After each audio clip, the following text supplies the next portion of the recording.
আজ বাজার থেকে নিয়ে এলো 5 স্টমাক মেটে। মাংসটা বানাতে হবে একটু খেটে। রান্নাটা করব আমি মশলা বেটে। খাবে সবাই হাত চেটে পুটে। আমি সবকটাকে একটু ছোট ছোট করে কেটে নিয়েছি।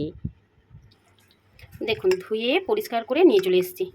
এই দেখেছেন কতটা ফ্রেশ, একদম পরিষ্কার করে নিয়ে চলে এসেছি।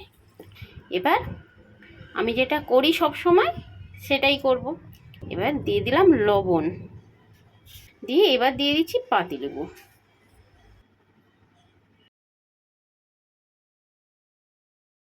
এবারে এটাকে আমি ভালো করে মিশিয়ে নেব। মেশানোর পরে 15 মিনিট মতো রেখে দেবো।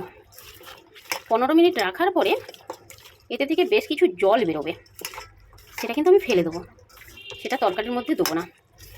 বাটা মশলার জন্য এখানে আমি আদা কুচিয়ে নিয়েছি, এখানে রসুন ছাড়িয়ে নিয়েছি। রসুনগুলো দেখুন সব অঙ্কুর বেরিয়ে গেছে, কত বড় বড় গাছ বেরিয়েছে। কাদের এই রকমই রসুন রেখে দিলে এরকমই গাছ বেরোয় আমাকে কমেন্টসে জানাবেন। তারপরে এখানে দেখুন আমি টমেটো আর কাঁচা লঙ্কা কেটে নিয়েছি। এখানে বেশ খানিকটা পেঁয়াজ কুচিয়ে নিয়েছি তরকারিতে দেবো বলে। আর মাংস হবে, আলু পড়বে না তা কখন হয়? এই একটুখানি আলু দিয়েছি ওদের মতো করে, সেই আলুটাকে ভালো করে ভেজে নিচ্ছি। এই ফাঁকে আলুটা ভাজতে ভাজতে আমি মশলাটা করে নিচ্ছি। এবার দেখুন আমার আলুটা ভাজা হয়ে গেছে, আলুটাকে নামিয়ে নিচ্ছি। নিয়ে এই তেলেতেই আর একটু তেল দিয়ে অল্প একটু চিনি দিয়েছি কালারটা ভালো আসার জন্য। ওপর থেকে তেজপাতা, গরম মশলা দিয়ে দিয়েছি। তারপরে পেঁয়াজটা দিয়ে দিলাম, দিয়ে এবার একটু নাড়তে হবে ভালো করে। পেঁয়াজটা যতক্ষণ না ভাজা ভাজা হচ্ছে ততক্ষণ নাড়তে হবে। পেঁয়াজের কালারটা দেখুন বাদামি হয়ে গেছে। এইবারে আমি টমেটো কুচি আর কাঁচা লঙ্কা যে চিড়ে রেখেছিলাম সেটা দিয়ে দিচ্ছি। দিয়ে এবার ভালো করে আবার ভাজতে হবে বেশ খানিকটা। দেখুন অনেকটাই ভাজা ভাজা হয়ে গেছে। এবার রসুনকে যে থেতো করে রেখেছিলাম সেটা দিয়ে দিলাম।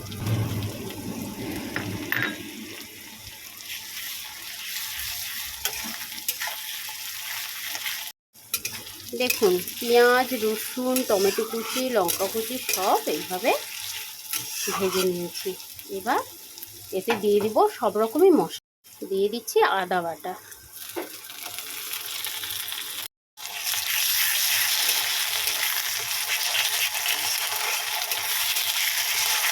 আদাটা এইভাবে নাড়ার পরেই এবার দিয়ে দিচ্ছি হলুদ গুঁড়ো,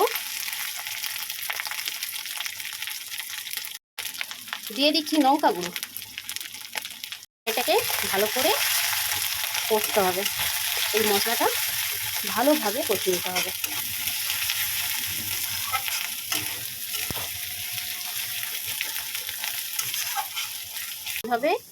এইভাবে মশলাটাকে আমি রেডি করে নিয়েছি।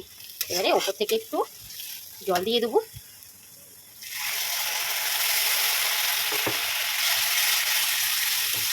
ততক্ষণ না মশলা থেকে তেল ছাড়বে ততক্ষণ মাংসটা দেবো না। এবার দেখুন মাংসতে যে নুন লেবু মাখিয়ে রেখেছিলাম কতটা জল বেরিয়েছে, জলটাকে এবার ফেলে দিচ্ছি। আমার মশলা থেকে তেলটা কেমন ছেড়ে গেছে। এবারে আমি মাংসটা তুলে দেবো। প্রথমে আমি এই পা আর স্টমাকটা দেবো, মেটেটা একটু পরে দেবো। এবার মশলার উপরে মাংসটা তুলে দিলাম, দিয়ে কষাতে হবে। আমি যেইভাবে মশলাগুলোকে একের পর এক দিয়ে রেডি করলাম আপনারা তো দেখলেন, ওইভাবে রান্না করবেন, দেখবেন খেতে খুবই ভালো লাগবে। আর এইভাবেই কষাতে হবে, মশলাটাকে ভালোভাবে মাংসের সাথে মেশাতে হবে।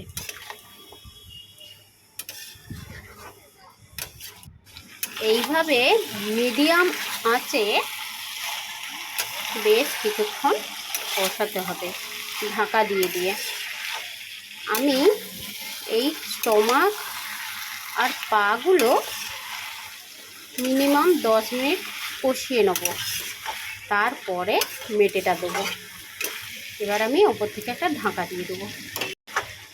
এবারে আমি মেটেটা দিয়ে দেবো। আমার 10 মিনিট হয়ে গেছে।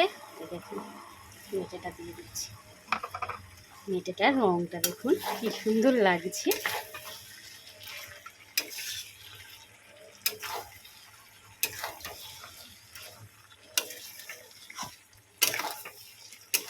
আরও 5 থেকে 7 মিনিট লো আঁচে এটাকে কষিয়ে নেব, নিয়ে তারপরে আলুটা দেবো।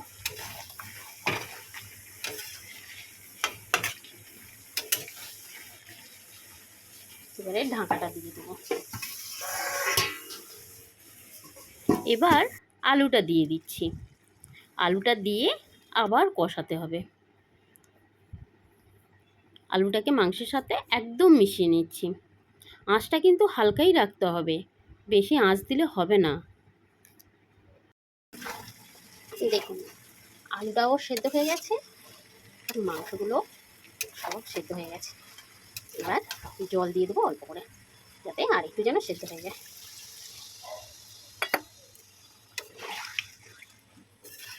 এইরকমই জল থাকবে, কষা কষা হবে।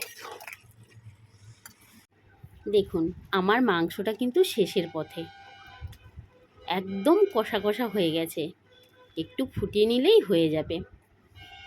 মাংসটা আমার একদম রেডি হয়ে গেছে, আলুও সিদ্ধ হয়ে গেছে, মাংসটাও সিদ্ধ হয়ে গেছে খুব সুন্দরভাবে। কালারটা এসছে দেখুন, কেমন লাগছে জানাবেন। পুরো যেন লাল লাল ঝাল ঝাল হয়ে গেছে। এবার দেখুন আমি পরিবেশনটা করছি, আমার পরিবেশনটা কেমন লাগলো সেটা জানাবেন। সাজানোটা কেমন হয়েছে, এইভাবে দেখলে এমনি খিদে বেড়ে যায়।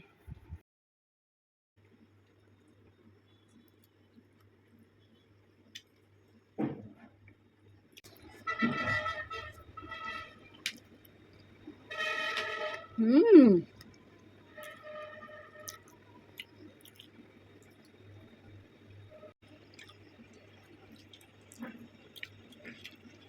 হুম এবারে এটা স্টোমাক।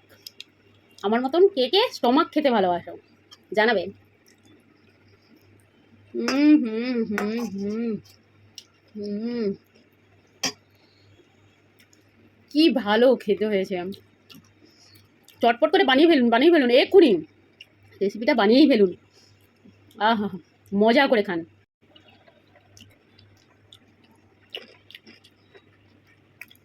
হুম আমার বাড়ির সবাই খেয়েছে, সবাই খুব ভালো ভালো বলছে। মানা শোনা তো সবসময় বলেন কি ভালো খাওয়ালে গো, এটাই শুনে খুব শান্তি। সত্যি খুব ভালো হয়েছে, আপনারা একবার বাড়িতে বানিয়ে খাবেন, ভালো লাগবে। অনেকে খান না, যারা যারা খেতে ভালোবাসেন